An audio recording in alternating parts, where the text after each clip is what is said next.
Sometimes, or should I say all the time, I wish I'd never stepped foot in the country of Thailand. I thought Thailand was something altogether different than it actually was. Thailand was different, yet what transpired could only be described as the worst thing to ever happen to me. I'm really struggling to get this out. In a way, it's kind of an admission to the fact that everything I ever worked for was taken away from me, and there was nothing that I could do about it. But I'm hoping, by sharing this, I may get some closure. I may get some respite from the painful thoughts that I have. And also, it may help somebody else to not make the stupid decisions that I made by choosing a life in Thailand over a life somewhere else. This is the culmination of quite a long time spent going to Thailand, back and forth and living there.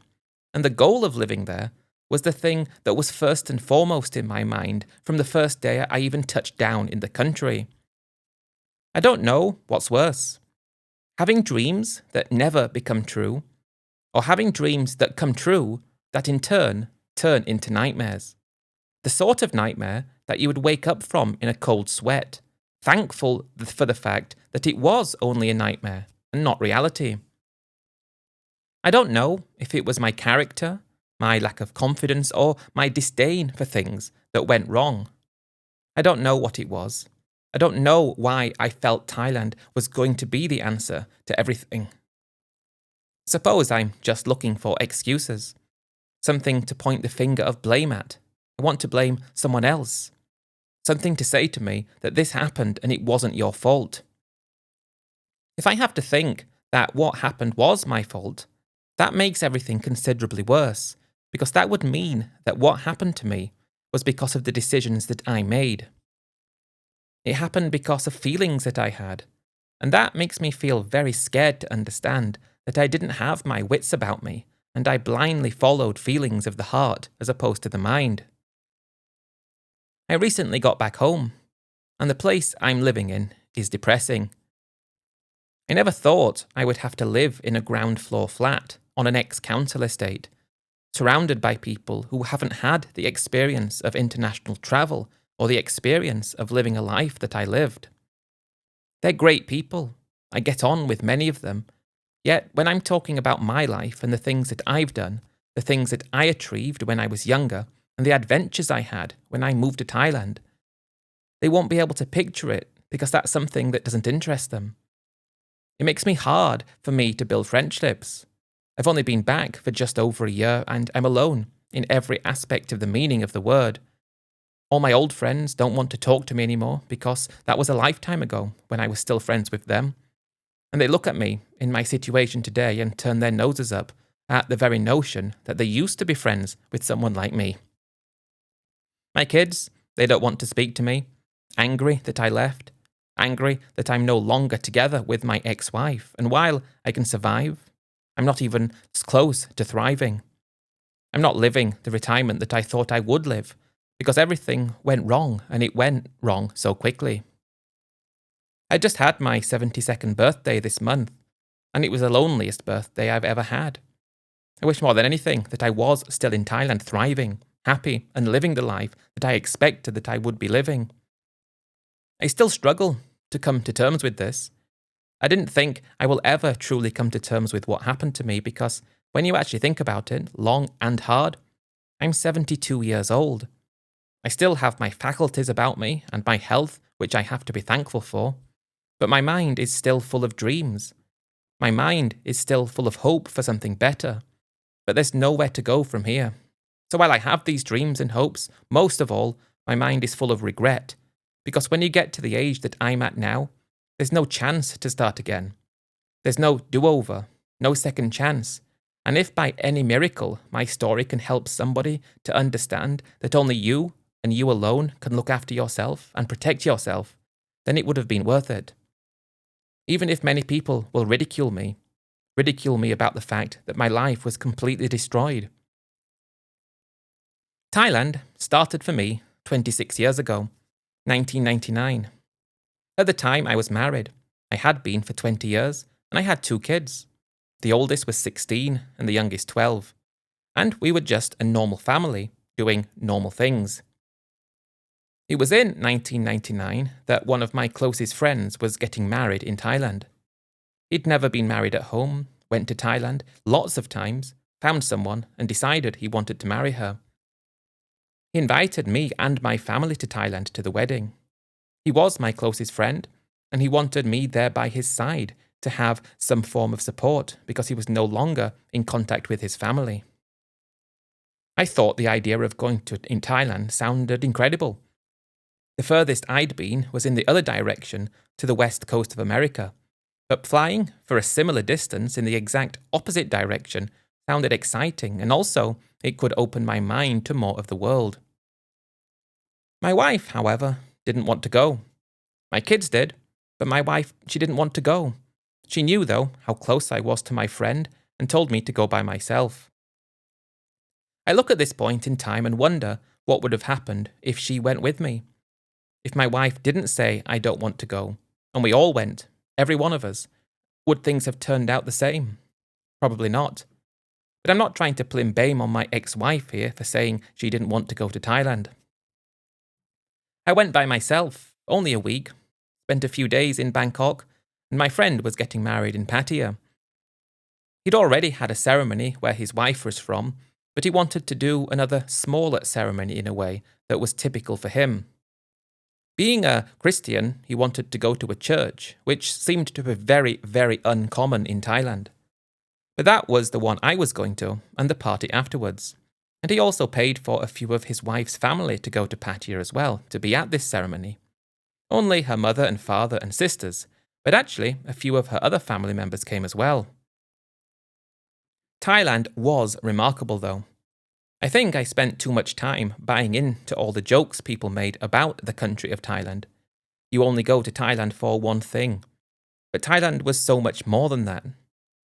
Thailand was very different to where I was from, and while everything that people talked about Thailand was in plain view pretty much everywhere you went, everything else in Thailand was equally as fantastic. I attended the ceremony, went to the after party. My friend was very happy about the fact that I took the effort to go there, and it was a great introduction to the country. My friend went off on his honeymoon, and I had 2 days left in the country, and I think I maybe went in a little bit too deep, got a little bit too carried away, and got to the point where the thought of leaving Thailand, and this is across the space of only 2 days, because I met a girl in a bar back up in Bangkok, but the thought of leaving was like, I don't want to. I know why so many guys go to Thailand now, because they didn't want to live anywhere else. I knew I had to do something about this, but I wasn't about to throw away my whole life. I felt, though, that I had more romance, more feelings of being an actual man for that 24 hours that I spent with that girl, than I had throughout the past 24 years of my life. It was something so different than things were at home, and it left a really big mark on me. Figuratively speaking, not literally. And when I was on the way back home, I didn't feel guilty about the fact that I cheated on my wife. I felt guilty about the fact that I'd wasted most of my time, wasted most of my life doing what was expected of me, as opposed to seeking out a path that would have given me a sense of fulfillment and a sense that I haven't wasted my life. Thailand was too good.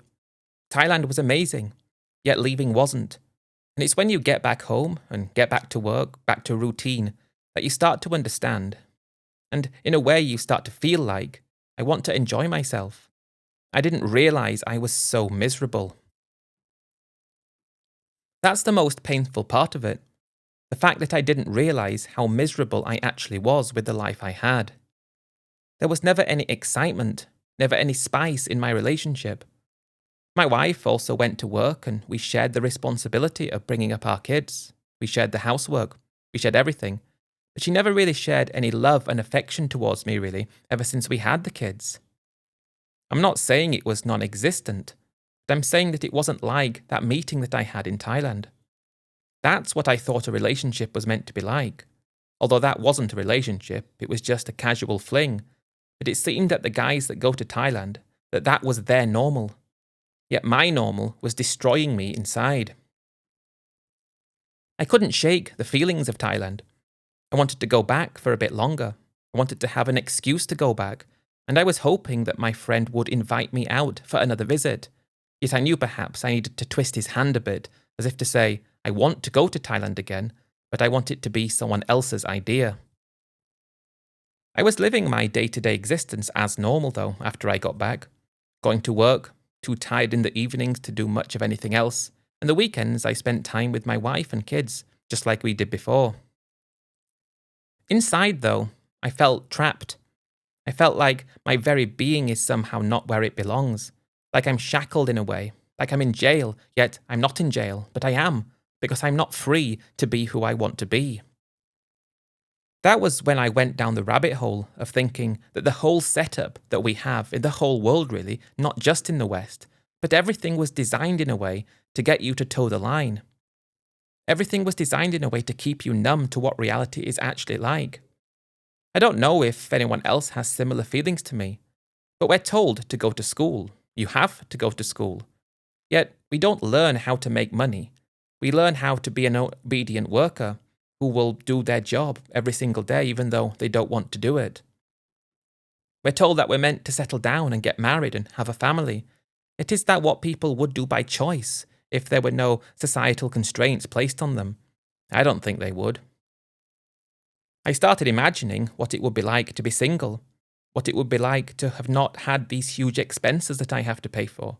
My mortgage, okay, I paid for that together with my wife, but it was still a large amount of my salary going to pay for it.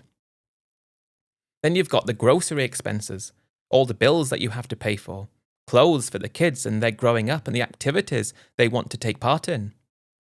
I'm not complaining, I gladly paid for these things because that was the position that I had found myself in, and I wasn't trying to skirt away from my responsibilities.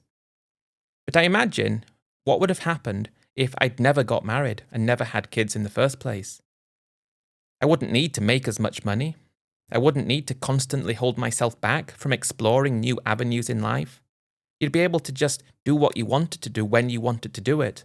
And if I wanted to go to Thailand if I was single, I could have just gone, just like that. But instead, I'm hoping that my friend invites me. I told him I had a good time when I was there and I would like to go back again soon. And while we spoke regularly, you have to remember back then, it wasn't the same, no internet connectivity like it was then. So a long distance phone call cost a lot of money, the prices added up, so we couldn't speak all the time. The months just dragged on, and it was actually in early 2001 when my friend did invite me there again. After a lot of me trying to say how much I missed it, by not actually saying that I wanted to go again. But he said, come together with your family, and you can stay at my place. He'd just bought a house in Phuket together with his wife. He explained to me how it worked, the fact that his wife would be the one that would own it and he could lease it. So he said that's what he'd done. This was a time when, if he wanted to send pictures, he had to post them. So he sent me a big envelope with a few pictures of his house and the area, and it looked incredible. Of course, I didn't want my wife to go with me. I wanted to go by myself, and I kind of just wanted a break from my life. I think that's the thing that I wanted, really. Just a few weeks to myself, to not have to evade my responsibilities, but to take a break from them, just for a few weeks, and then go back and give another 2 years of my life before I can have another break. I get it that some people will say, pull yourself together. You've got these responsibilities, do what you should. And while I agree in some sense, since I consider myself to be an actual person, I'm not actually thinking that I am just a person. I'm an animal. We are all animals, and I'm not saying that in a derogatory form, because we're all accidents of whatever happened to get us here in the first place, and I don't think we should be forced down a particular path. I said to my wife, I really hope you can come this time. 2 weeks, look at these pictures. I showed her the pictures of the house, his wife, and she was, I think, very of the opinion that people who went to Thailand and married someone from Thailand were somehow beneath her. She couldn't understand why somebody would want a girlfriend or wife from Thailand as opposed to one at home. The thing was, I fully understood why somebody would want that. In a way, they were more feminine. Again, I'm not saying that in a derogatory form towards the women in the West because they are equally as feminine. But the perspectives of someone like me and somebody completely the opposite to me will define what their version of femininity is. And to me, it's petite, sweet, small, and a more traditional mindset to what a relationship should be. Again, my kids wanted to go, but it wasn't one of those things that I could go with my kids and my wife stayed at home, because that wouldn't have worked. And as much as I loved my kids, regardless of the fact that they don't talk to me anymore, if I had to go by myself with them, I might as well have not gone at all, because that would be their holiday with me taking them. I'd taken them 3 months prior to this to Florida for 2 weeks with my wife. 6 months prior to that, we'd been to Spain. And these were family holiday experiences for the kids, so I wanted something for me. My wife, though, she said she didn't want to go. She just turned her nose up at the very idea of Thailand, but she knew, based on the fact that he was a close friend ever since I was 5 years old. We were very close. We kind of remained friends throughout our life. She told me to go by myself, and that was all I needed to hear. When she got a little bit angry, saying, "No, I don't want to go. I have no interest in going somewhere like that. You need to go through and see your friend. I get it, go by yourself."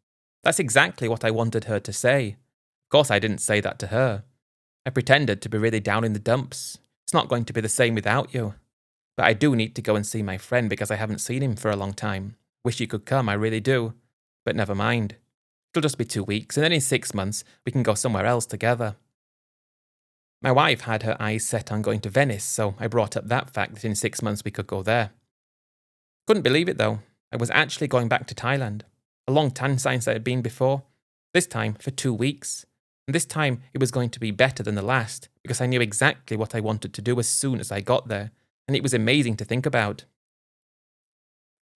Again, you have to picture this, because I wasn't going to be having a mobile phone stuck in my pocket all the time that could ring at any second. I was going to be totally free, completely separated from home, not only by the distance, but by the fact that the world was a lot bigger back then, and it was really, really invigorating for me. March 2001, I was in a plane flying back to Thailand. 14 days to do as I please, and I was going to go down to Phuket to meet my friend.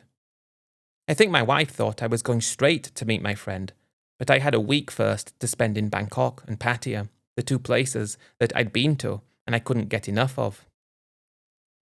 This was like an escape. This was taking a break from life, and this was something that I needed so much. After so many years of just doing what was expected of me, not understanding that this is things that I was doing was nothing that I wanted to do. In Bangkok, I can remember shaking as I was in the taxi. I knew that I was getting closer and closer to doing anything I wanted to do, and even back then the traffic was insane as you made your way onto the tollway from the airport. I much preferred Bangkok's old airport. They still use it for certain airlines today, but I much preferred it more than the new one when that was built, because it felt like they were trying to take steps to move to modernity, as opposed to being that really old world Thailand that I fell in love with. It was also quicker to get to town too, compared to the new airport, but only marginally. And where I stayed before in Bangkok was where my friend was with me in Sukhumvit. He introduced me to the scene there, to the expats that lived there and the tourists that went there, and it was a very tight-knit part of the city back then. The entertainment didn't really stretch out very far from there. I mean, of course, there was entertainment everywhere. But back then, people didn't go to Tong Lo for a night out like they do today. People didn't go to other places, really, if you were an expat at the time. The expat community was a lot smaller. They seemed to have more things in common, and kind of like they were all misfits in their own unique and special way from where they came from. Nowadays, I see people moving to Thailand, and you look and think, why are you going to Thailand? Thailand and you just don't go together. People who you'd look at and think, yeah, you don't belong in Thailand. Thailand seems to be too extreme for them, but that's the thing, it's not anymore. But I was attracted to that extreme. I was staying in a hotel that I've heard mentioned quite a number of times before, because it was a mainstay in Bangkok at the time. The Ambassador Hotel on Soi 11. I've heard many guys reminisce about that hotel from their first time in the city, or their second time, or whenever it was, the early 2000s. If you picture that Soi today, they didn't have the Holiday Inn, they didn't have a multitude of the other hotels there that they have today. It was different, and everywhere changes though. But when I arrived at the hotel, there was a huge queue to check in, and I was restless. Although I'd been on a long flight and I was tired, I wasn't tired anymore because Thailand wakes you up, and I wanted to quickly get to my room and get out because I only had 3 days in Bangkok before going to Pattaya. I wanted to make every single second count, and I waited about half an hour to check in, and I suppose it wasn't a long time in the scheme of things, but it felt like an eternity. Finally, up to the room. I'm walking as fast as I can, and you know when you get to the elevator and it just misses you, so you've got to click the button and wait a few minutes? Makes you upset because these are minutes that I can't spare. But eventually I headed out, probably around 4 pm, onto the Bangkok streets and to the place I wanted to go first, which was on the opposite side of Sukhumvit Road, a little bar on Soi 8, which has long since been replaced by something else. But it was the first place I went with my friend before, and as soon as I went in, sat down and ordered a beer, I felt right at home and imagined what it would be like to be able to do that every single day without any commitments, without any thoughts of being the person I didn't want to be. I had a wild time in Bangkok. I had no remorse about the fact that I was cheating on my wife because it was my escape. This was for me. This was to get what I felt was lacking in my relationship with her. And you have to picture Bangkok at the time. It was a million times better than it is today. Not only with everything so much more affordable, and again something I've heard many guys reminisce about, but the lack of connectivity. No phones in the girls' hands. They couldn't picture what things were like where you were from because they couldn't just open up the internet and have a look. In a way, everything was a lot more mysterious back then, and that added to the excitement. And I probably cheated on my wife 5 times when I was in Bangkok alone, but I never felt anything other than what it was. I never felt love or feelings for any of these girls. That would come when I was in Pattaya. Pattaya back then was again so very different to how it is today. You probably don't want to hear about an old man wishing that things stayed the same as they used to be, but it was like it was today, without everything that makes what it is today bad. They had a lot more excess. Certain parts of the city that you see today hadn't really opened up yet, so I mainly spent time, and this was 4 days that is, along Walking Street and Beach Road and the adjoining sois. My first day there I went mad, and it was my second day though that I was in a place on Walking Street, directly on Walking Street, where I was doing as I did for the previous days that I'd been in Thailand. Drinking early, maybe from 1 pm. By 6, feeling very happy with myself, then I'd have something to eat, pace myself, then go to more bars. That was when I found myself in that Walking Street bar at 7 pm. Walked into that place, took a seat, and as usual, a girl comes across, and at this point, you do definitely get used to how things work there, and it's all very matter of fact. But when she came across and asks, "What would you like to drink?" You can usually picture this. You've probably been in a similar situation yourself. You're sitting down, looking out into the street, and then you hear that, "What would you like to drink?" You turn to acknowledge the fact that she's asked you, and then you sort of turn back and say, "I'd like a Chang." Always loved beer Chang. But this time I looked, acknowledged she was there, and then turned back, and then almost as if I couldn't control myself, I'm looking at her again like she was just so stunning. There's no other word I can use to describe her, other than that she was the most stunning girl I ever laid my eyes on. What I probably should have done is acknowledge the fact that I actually could see myself going crazy for this girl, and perhaps leave and go somewhere else where the feelings weren't as intense. But I didn't do that.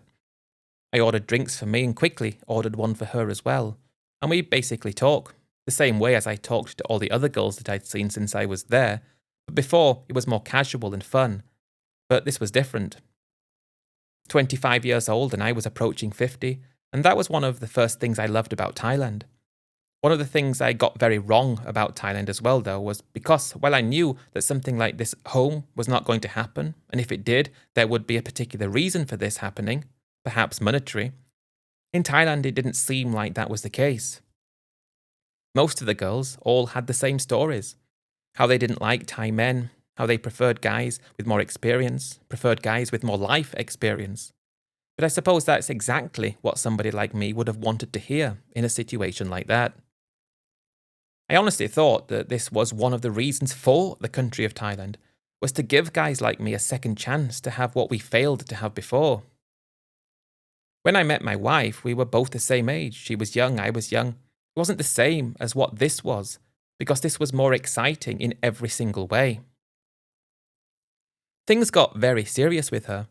I had 3 nights left in Pattaya and she stayed with me basically every second. I knew I had to go to Phuket to see my friend because that really was the reason I was in Thailand in the first place. That was the excuse I had to be able to get to Thailand. So it was difficult to know exactly what to do because I wanted to spend the rest of those 7 days with her. While I was still calling my wife occasionally and telling her everything was okay, she wasn't able to contact me, and that made everything so perfect. I really don't envy guys today, because you're just so contactable at every single second and you never have any form of disconnect, which I think people need. Some people say just turn your phone off, but you're still contactable and then you're uncontactable. You're uncontactable by choice. Before you were uncontactable because you had no choice. I mean, I guess though I don't really envy those people because it wasn't actually the thing that I should have been doing. You know, there was no chance my wife would ever find out or call me, so perhaps I should have thought twice. But I didn't, so I asked that girl that I met, can you come to Phuket with me? I'm going to Bangkok and then I'm flying to Phuket and I'd like you to go. Go for a week and then I'll bring you back to Pattaya. She was really happy. She said she'd never been to Phuket before and she'd really like to go with me. I knew that when I went to see my friend, I'd have to make sure that she stayed in the hotel, and I told her I had things to do when I was there, so there might be some times when we can't stay together. But that was okay with her, and then I found myself getting a taxi to her to Bangkok, thinking that these are the best days of my life. Then we fly to Phuket. I hadn't told my friend exactly when I was arriving because I now had her with me. So we went to the hotel, spent a bit of time there, which was great, and then I went to meet my friend for a few drinks. It was great seeing him again. In a way, I felt like I owed him everything because it was because of him that I was able to be here. Knowing that I could go back to my hotel and she would be there, it made me so happy. He was getting on well. He started a business with his wife and it was successful. He was one of the successful ones. Unfortunately, he died in 2019, but he died happy with his wife by his side. He had so much money though. He had so much money that even if he lost hundreds of thousands of pounds, he wouldn't ever notice it. So perhaps that's the key to happiness in Thailand. Make sure you've got enough money so that it never runs out, and then you're never going to find out any uncomfortable truths or anything that you didn't imagine. Maybe I'm just too skeptical given what happened to me. I spent a few hours with my friend. His wife had stayed behind so we could catch up, and he said, what would you like to do tomorrow? I was kind of hoping that it was going to be busy and I couldn't see him, so I didn't actually know what to say. I told him I didn't mind. I had a week though, so I just needed to make sure that I spent as much time as possible with her, while not giving anything away. After I said it was up to him, he recommended we should go on a boat trip together with his wife. He said after that, for a few days, he was quite busy, so I'm probably going to have to spend 3 days by myself. That made me think, great, just what I need. So I thought it was a good idea. 10 a.m. to 5 p.m. the next way, we went on a boat trip, then I went out for a meal and we finished the day early. A day I wouldn't be with her, but 3 days after that I would. What happened over the course of that week in Phuket was me coming to the realization that this girl that I'd met was the most important thing to ever happen to me. She was everything that I wanted in a girl. The way she looked, the way she spoke very softly, the way she seemed to be so delicate. She was everything that I dreamed of without even knowing that I was dreaming about it. The day before I was due to go back home, I was seeing my friend again, and he remarked about the fact that I looked upset about things, and I told him how much I loved Thailand. He said he knew the feeling, that's why he was living there, and I really envied him about the fact that he was in Thailand forever. He had a wife from Thailand who was quite similar to my wife in her demeanour, a great house there. I was meant to be staying in his house, but I booked a hotel for obvious reasons, and he kind of understood, but those things didn't go talked about. The girl I was with made me feel special. She told me that she loved me a few days before I had to go home. She told me I was the best person that she'd ever met. She told me how fantastic it would be if she could see me again. She talked about how it was always her dream to meet someone exactly like me. And she was open about the fact that she worked in a bar, but she said the other men that she met weren't like me. They were not respectful. They didn't show any form of love towards her or treat her like she was the angel she was. I had the same feelings. I didn't want to go back home. I knew my wife was there. I knew my kids were there. But I also knew that my job was there. My responsibilities were there. All these responsibilities that I had for things that I no longer valued. I'm not talking about my kids here. I loved my kids, I really loved them. But I don't value my house anymore with the mortgage I had on it. I didn't value the car I drove and the car loan. I didn't value any of my material possessions. These things that I owned, I quickly came to the conclusion, owned me. I started to think about the fact that the whole thing, everything was set up in a way to get people trapped, and I'd never felt as trapped by this. I never felt as depressed yet happy at the same time, because when I'm having these thoughts, she's lying next to me. And that's when you start to do desperate things. You start to clutch at straws, when you start to actually think about changing something in your life. I wanted to make a big change in my life. I started thinking about getting a divorce from my wife, about just giving her everything, well, half of everything. I started thinking about being with this girl, getting married to her, and I started thinking about moving to Thailand. You have these thoughts and it makes you feel excited and happy, but also guilty at the same time. I wasn't without a sense of guilt because I knew that these were nice thoughts that I was having, yet would actually hurt somebody. You start thinking about it long and hard. I don't want to hurt anybody. But then you think, well, I've got equity in the house, half of that, savings, got that. You come to the conclusion that, what could happen? I worked out if I got divorced, I would probably be left with £100,000. And it wasn't a lot of money. But then I'm thinking, well, perhaps, just keep her a secret. Perhaps I will try to get her to leave Pattaya. Perhaps I can support her and hopefully something will happen that can see me being with her. But that's a crazy idea, and I'm well and truly stuck not knowing what to do. When I was faced with the realization that I had to leave Phuket the following day and go back home, I was so desperate that I called my wife and told her I'd had an accident. Don't worry about it, it's only a small one, but I'm having to stay for another week because the doctors advised me not to fly. I told her I'll bring all the hospital paperwork with me. I had it in mind that I was just going to forge it, so she wouldn't know the difference. I wanted to spend another week with this girl. I really did. I didn't tell my friend I extended my stay. I said goodbye and went back with her to Bangkok, and then a taxi to Pattaya. Every day I'm with her during that week, I'm feeling more and more happy to be with her, but more and more upset about the fact of going home. And I don't know if it was the alcohol talking, or if it was the fact that she made me feel so good. But I called my wife the day before I was going to go back and I told her everything. I said, I've got something to tell you. I've met someone, I've fallen in love with someone, and she's fallen in love with me, and I think we're going to need to get a divorce. You can imagine how that went down. She went off on a tangent saying, what have I done to you? And in that moment, I actually wanted to say exactly what I really wanted to say. What have you done to me? You've removed all the romance and all the flair from our marriage, and I feel like it's a loveless marriage. I did tell her it was a loveless marriage, and she hung up. I felt a huge sense of relief that I'd told her, but I knew I still needed to go back. I knew I would need to go through the divorce, and I even thought perhaps she might try to get me to change my mind when I got back.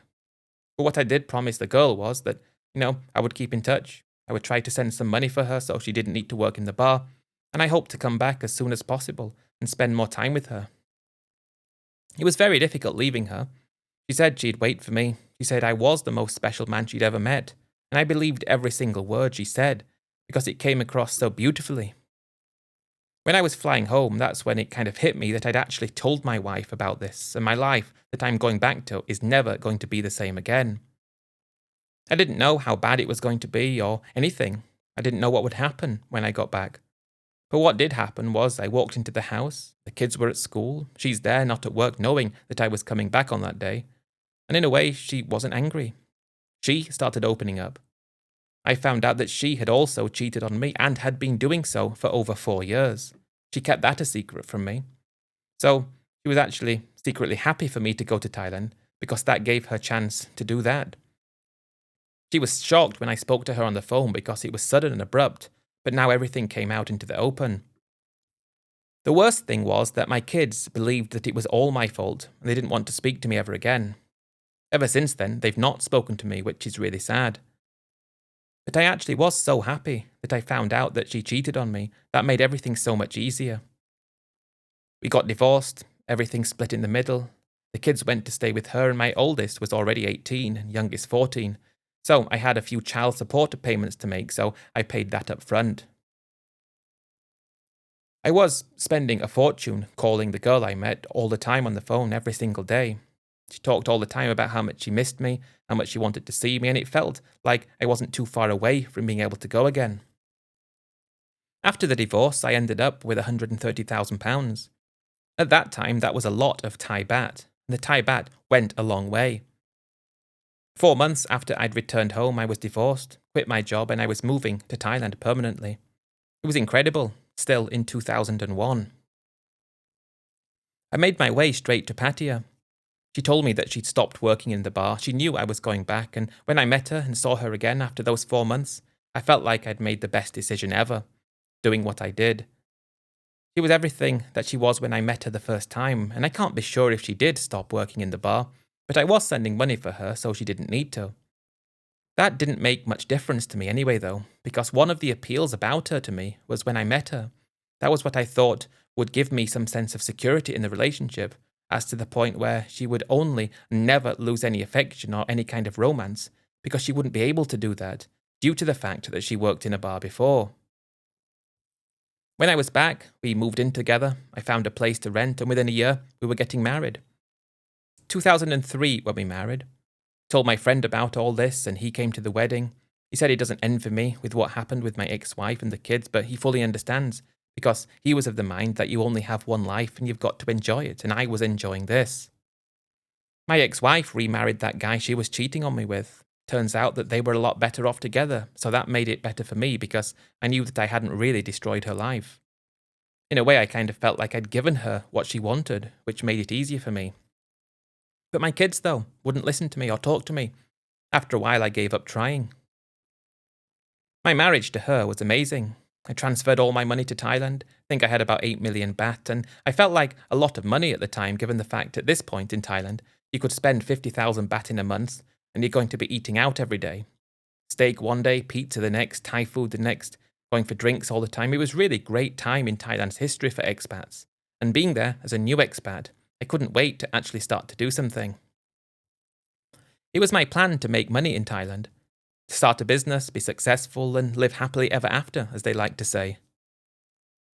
Things started out amazing with my wife, everything I dreamed of it being, and I didn't actually think about doing anything throughout the whole of 2003, 2004, and 2005. I was thinking about doing things, yet I wasn't that interested yet, because at that moment, I was probably spending 400,000 baht for a year. So just over 1 million baht in 3 years I spent having a great time with my wife. One thing I'm noticing, though, is complacency seems to be coming over her. She seems to be becoming too comfortable around me to the point where the veneer of romance just starts to change. My marriage to her lasted until 2008. I hadn't worked a day since I'd been in Thailand, down to 6 million baht, and we got divorced. I started going out to the bars and spending time with other girls, and she was going out with friends, and I didn't tell her how much money I had, so she got 100,000 baht out of me, and then the marriage ended, and I think that was when I snapped into gear. The time when I thought I need to actually do something now. Between the years of 2008 and 2015, I didn't have one relationship. Maybe I should rephrase that. I didn't have one serious relationship. I had countless casual relationships, and I actually started a business in Thailand at the end of 2008. I don't want to say what the business was, but it was in a growing industry with the rising connectivity, internet connectivity that is. I guess there's some benefit there.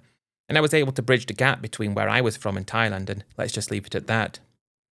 It worked very well for me. I worked hard, I was living in Bangkok, and I was making great money. I got a work permit and business visa, not married anymore, and I had Thai staff working for my company. I also had 5 expats working for me. That should give you an idea of how many Thai staff I had, English-speaking expats. And I was saving money and also getting lost in the Bangkok lifestyle. Going out every single day, meeting different girls all the time. I didn't want anything serious, because the problem with something serious was that the more serious you get, the more love you give for someone, the more complacent they become, the more relaxed they become, and they don't stay how they were when you met them. I always thought the longer I stayed with someone, if I'm married to someone, if I spend more time with them, that they would improve. And that's not the right word to use, and I can't think of another one, but that they would improve how they were with you because she's getting more out of me.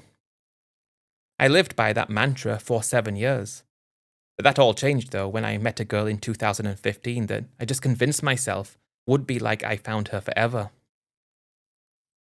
I was getting older now, close to retirement. I'd done very well, and I probably had about 20 million baht saved up, which I was so proud of. I turned 6 million into 20 million in approximately 7 years. It wasn't without extremely hard effort. Yet that hard effort was put on hold at 7 p.m. every day when I could go out for 4 or 5 hours and do anything I wanted. Having that reset allowed me to put in that crazy amount of work.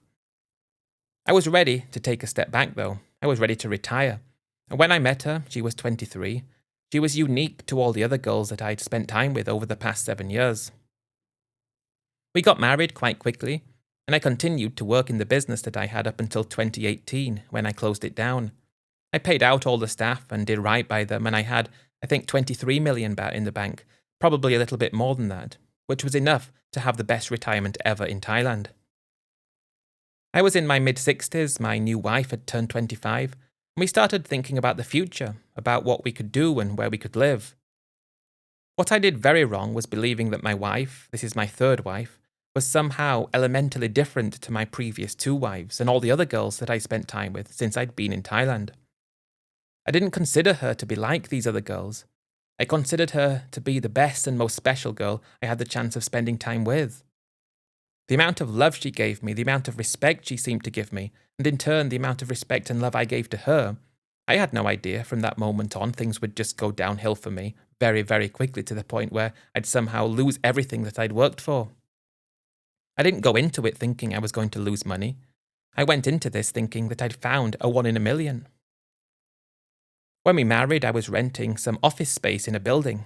Obviously in a building, but I had my office in a corner room, quite high up, and it was great to just take in Bangkok. But she would come to my office and close the door, and no other girl did that before. The very fact that she was so open and so unapologetic, and the fact that she seemed to love me, made me think that she was only interested in me and her. She had no kids as well, which was a huge positive, and she said she didn't want kids. That's what she told me. But she'd come into my office, and I loved the way she left as well, like what any guy would want. When the business closed, we were still living in that condo I was renting, not too far away from the office.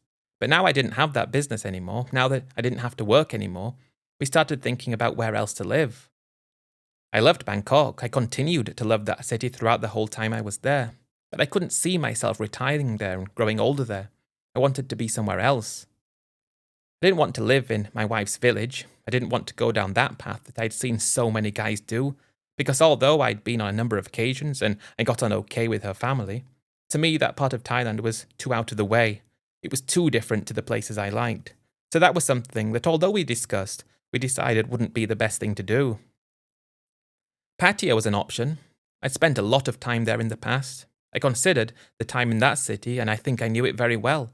I liked lots of things about it, but my wife didn't seem interested in going to Pattaya. We took a trip to Chiang Mai. I'd never been there before, and we landed and started to explore the city. I kind of felt that that place was like nowhere else in Thailand I'd ever been. You still had lots of Western things there if you needed them, but it was very different in terms of the terrain and the landscape, and I think both my wife and I kind of looked at each other and said, yeah, this place looks good. One big problem, though, that was my wife was constantly talking about her desire to do something. I'd been successful in business and now she said it was her turn to do something. And I did want to support her with that, thinking that as long as everything's done properly and legally, I'd happily do something like that.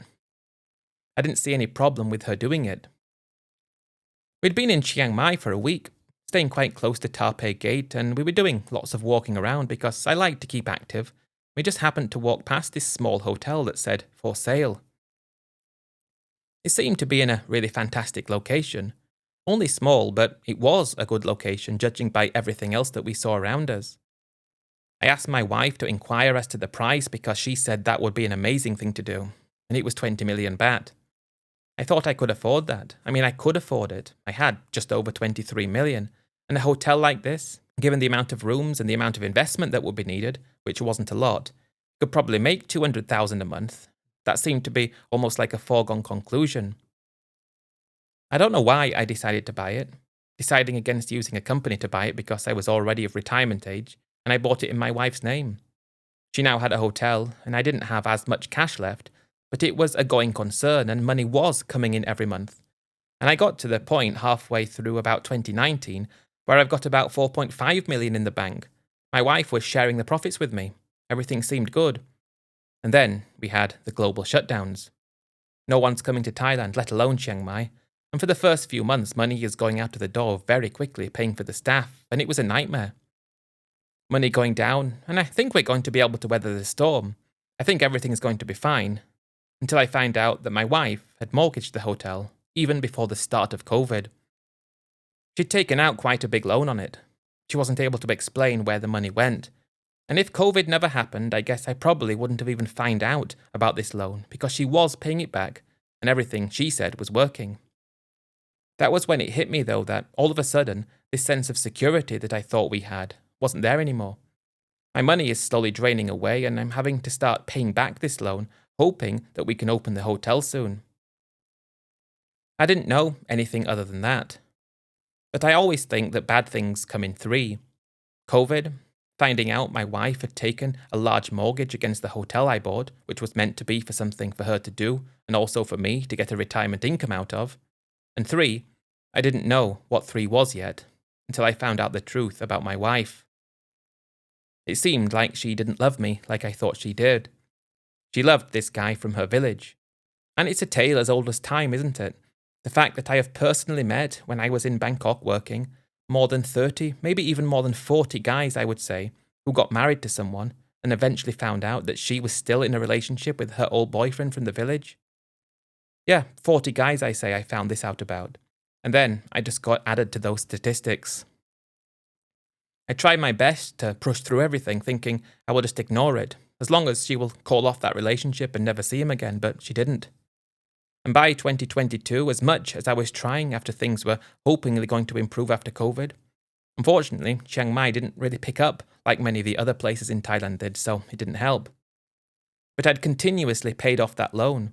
The vast majority of the money I spent on that was interest, but I thought that everything would be worth it in the end and we'll start getting more people in. Yet we still owed a lot of money, my wife did, and I didn't have any money to pay it, and I gave her an ultimatum, thinking she would see sense. I told her, you need to choose me or him, thinking she would choose me. She didn't. She chose him. And that was a huge loan still outstanding on the hotel. God only knows where all that money went that she took, and I had about £10,000 to my name, and that was when I had to come to the understanding that I was just another Thailand statistic. I lost all my money. All that money that was meant to be a fun retirement together with my wife. Yet it didn't happen like that. And I'm in a position where I had to leave Thailand, not being able to comprehend what has actually happened. I stayed on for another few months into 2023, but it didn't work. I'd given everything away because I didn't consider my wife to be like that. I just thought that she was part of me in a way. I think that's the thing that still scares me the most about it, because I thought that my wife was part of me. I thought that our views were aligned. I thought our opinions and hopes were one and the same. I thought that what I wanted, she would automatically want. I really honestly bet my whole life on that fact because I was so sure of it, but I was so wrong. We weren't one and the same. We were two unique people, and I was 3 times her age. I thought she enjoyed the fact that I was 3 times her age. I thought that's where she got her enjoyment from. But that's when you realize that you never really know anybody. You never really know yourself even, because I still scratch my head wondering how I managed to do something like that. It's crazy to think about. But if you look at it from another perspective, imagine if, number 1, COVID didn't happen. Number 2, my wife was like I thought she would. I would still be in Thailand now. My wife would still be running the hotel in the way I thought she would be running it. And we could have probably bought a house by now and be living in that. My wife could have been driving around in a nice car. But that didn't happen. If she didn't borrow that money and COVID still happened, we could have got through it without any concern. And perhaps while the business wouldn't have picked up to the level it was before COVID, it would have still given us a great income. I look at it like that, and that's the only way I can feel better about things, knowing that while it was stupid, because I didn't actually understand the relationship I was in, I thought it was real. If it was real, if it was like I thought it was, I would be where I want to be. So that's why I don't blame myself. That's why I'm trying to point blame at someone else. That's why I'm trying to pin blame on someone else. Because if she was what I thought she was, this wouldn't have happened. She somehow managed to convince me that she wasn't the same as the hundreds of other girls that I had casual relationships with since I got divorced from my first Thai wife. So it was the understanding that I got everything very wrong. The worst part is when I returned home. My kids still wouldn't talk to me. I didn't have any money left, no prospects to do anything else because I'm old and tired. And that's when I started living in the place I'm living now. No real hope to do anything again because I'm already past the point where I can do anything. I'm 72 years old. Don't put your life in the hands of anybody else. Even if you believe that they actually care about you, they don't. They don't care about you at all.